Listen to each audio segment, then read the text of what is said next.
Hi guys, welcome to Life Philosophy. Today we're going to talk about one case study. एक particular मेरे student का question आया मुझे. उसने मुझे पूछा कि सर मैं पूरा एफर्ट्स कर रहा हूँ, पूरी मेहनत करता हूँ, फिर भी रिजल्ट्स नहीं आ रहे. कितना भी कोशिश करूँ तो भी जैसे मुझे चाहिए वो रिजल्ट्स नहीं आ रहे.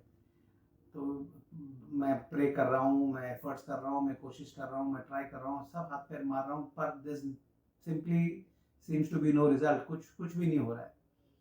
सो क्या करूँ इस केस में? तो I know many of us, हम बहुत सारे लोग इस सिचुएशन से जाते हैं कि जब हम चाहते हैं कोई चीज़ को करना और उसे अचीव करने के लिए हम बहुत एफर्ट्स करते हैं, बहुत मेहनत करते हैं, लेकिन फिर भी रिजल्ट्स आते ही नहीं हैं. कितनी कोशिश करने के बावजूद नहीं आते. तो ऐसी सिचुएशन में see there are only two things you can do. One thing is आप या तो उसको छोड़ सकते हो और कोई दूसरा रास्ता देख सकते हो, या तो फिर उसी कोर्स पे आप एफर्ट्स करते जा सकते हो. There is no third option. Third option that you try to take would be आप अपने आप को बर्बाद करो, फ्रस्ट्रेट होते जाओ, या ऐसे कुछ डिसीजंस लो जिससे आप अपने खुद पे या किसी और को तकलीफ में डालो, या क्रिएट करो, या अपना रिवोल्ट क्रिएट करो. मतलब हम नेगेटिव सिचुएशंस हो सकते हैं. दूसरा एक जो पॉजिटिव अप्रोच हो सकता है वो है एक्सेप्टेंस. आपको पहली बात तो एक्सेप्ट कर लेना चाहिए कि शायद अगर आप उसको बहुत कोशिशों के बाद भी चीज़ अगर नहीं हो रही है, तो द फैक्ट इज आपको पहले starting point is you accepted कि ठीक है, शायद बेस्ट ऑफ माई एफर्ट्स के कारण भी ये नहीं हो रहा है. Nature has something else in mind, we do not no.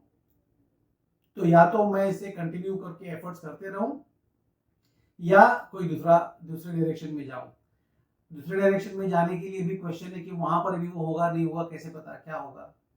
So in that की situation I would always say कि आपको ऐसी सिचुएशन में जो आप एफर्ट्स कर रहे हो वो करते रहो, प्लस आप कोई अगर और आपको अपॉर्चुनिटीज दिखती है तो उसमें कोशिश किया करो. अपना बॉटम लाइन इज आपको अपना एफर्ट्स चालू रखना है. इफ यू यू नो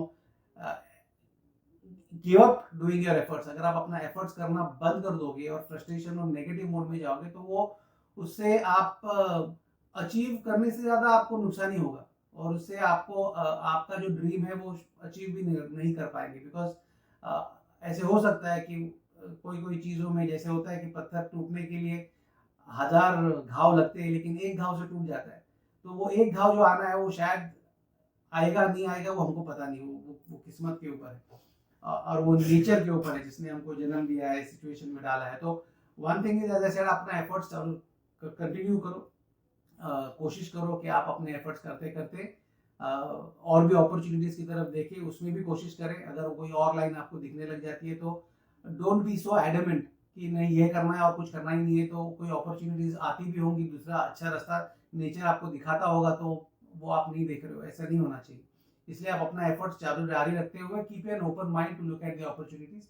और इतना करने के बावजूद भी अगर things are not happening, then the only solution is that you simply try to be the experiencer. आप वो सिचुएशन से पास होते रहो और वो अपने आप को एक एक्सपीरियंसर के मोड में डालो. अभी एक्सपीरियंसर का मोड क्या होता है? एक्सपीरियंसर का मोड वो है जिसमें आप अपनी तरफ से एक्स्ट्रा एफर्ट्स करना, या एक्स्ट्रा कमिटमेंट करना, या एक्स्ट्रा ये करना छोड़ दो. मतलब ये ऐसा है कि आप स्विम कर रहे हो के अगेंस्ट और आप बहुत कोशिश कर रहे हो, लेकिन थिंग्स आपको करंट सपोर्ट नहीं कर रहे. तो बियॉन्ड द पॉइंट आपको सिर्फ अपने आप को नेचर के हवाले छोड़ देना है. You have to leave yourself and see and experience क्या होता है.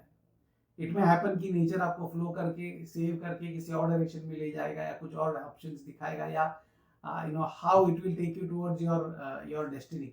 तो ये इसमें लेट गो का जो फैक्टर है वो भी आपको समझना चाहिए. और let go factor should not be the starting point, लेकिन एक लेवल के बाद when you are seeing कि कुछ भी काम नहीं कर रहा है, then the only best solution is to let go. आपको अपने आप को नेचर के हवाले छोड़ के अपना एवरीडे जिस तरह से आ रहा है, जो सिचुएशन हो रही है, अपने आप को simply you have to go with the flow and experience it. और हर मोमेंट को एक्सपीरियंस करो, और उस एक्सपीरियंस में से आप देखिए कि आपको क्या वहाँ से मिल रहा है, नहीं मिल रहा है. आपको उसमें से कुछ पॉजिटिविटी आ रही है, या उसमें से कुछ और फ्रस्ट्रेशन आ रहा है, तो भी वो फ्रस्ट्रेशन को एक्सपीरियंस करो. वो दुख हो रहा है तो दुख को एक्सपीरियंस करो. रोना आ रहा है, रोने को एक्सपीरियंस करो, दर्द हो रहा है, दर्द को एक्सपीरियंस करो, यू एक्सपीरियंस थ्रू दैट। अगर आप वो एक्सपीरियंस में से निकलेंगे तो फिर वो वापस आपके पास नहीं आता। नॉर्मली जब तक आपको किसी चीज़ का डर होता है तब तक आप वो डर के कारण वो चीज़ से आप यू नो आप आपके ऊपर वो हावी रह सकता है, या it can create indirect pressure on you. But the moment you are ready to face it, आप अपने डर को और अपने फ्रस्ट्रेशंस को, अपने दुखों को फेस करने लग जाते हो, तो वैसे वैसे उनकी इंटेंसिटी आप बेयर कर पाते हो और फिर उसका इंटेंसिटी कम हो जाती है। और जैसे ही वो इंटेंसिटीज कम होने लगती है, you are able to see it through. जैसे जब पूरा फॉग होता है और कुछ भी नहीं दिखता है, तो उसमें क्या करना चाहिए? एक तो आप उसी जगह खड़े रहो, और वो फॉग अगर नहीं जा रहा है और अगर आपको पहुंचना ही है तो आप धीरे धीरे आगे बढ़ो। जैसे जैसे आप आगे बढ़ोगे, भले आपको छोटा सा डिस्टेंस दिखेगा, छोटा सा 1 स्टेप एट अ टाइम दिखेगा, बट ठीक है, वो 1 स्टेप देखते देखते आप आगे बढ़ने लग जाओ। धीरे धीरे धीरे धीरे as you go nearer, you will see that the fog will end to clear. और ये लाइफ में ऐसे कभी नहीं होगा कि कोई भी चीज परमानेंटली रहती है, ये होगा ही नहीं, ये इम्पॉसिबल है। हर सिचुएशन का एक स्टार्टिंग पॉइंट रहता है तो एक एंड पॉइंट भी होता है। आपको सिर्फ एक देखना है कि वेदर आपने जो अपना गोल पकड़ा हुआ है वो आपके स्वधर्म से कनेक्टेड है, आपसे स्ट्रांगली इंटरनली, आपके सबकॉन्शियस से स्ट्रांगली कनेक्टेड है। सबकॉन्शियस कॉन्शियस जो भी आपका इनर सोल से आपको कनेक्टेड लगता है, तो आप अपना कार्य करते रहो विदाउट एनी नेगेटिव फीलिंग्स और नेगेटिव एक्शंस, और आप सिंसियरली अपने एफर्ट्स करते रहिए और कोशिश करते रहिए और एक्सपीरियंस करते रहिए। So the solution is to be an experiencer. Learn to be an experiencer in life. आप जितना एक्सपीरियंस करने सीखोगे उतना आपको लाइफ में experience is all it is about. आपको लाइफ में जीने का एक अलग अलग किक आएगा, एक अलग मजा आएगा। And I wish that all of you learn to ride the wave. वो जैसे आप वेव पे राइड करना या साइकिल पे चलाना सीख जाते हो, जब वो मोमेंट जो होता है, वो मोमेंट आने के बाद आप you are able to ride anywhere any time.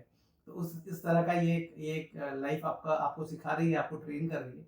So I would very strongly urge to take opportunity, advantage of the opportunity that life is giving you through problems, and experience them and learn to ride the wave or be the experiencer. Till we meet again, all the best to you. Take care. Bye bye.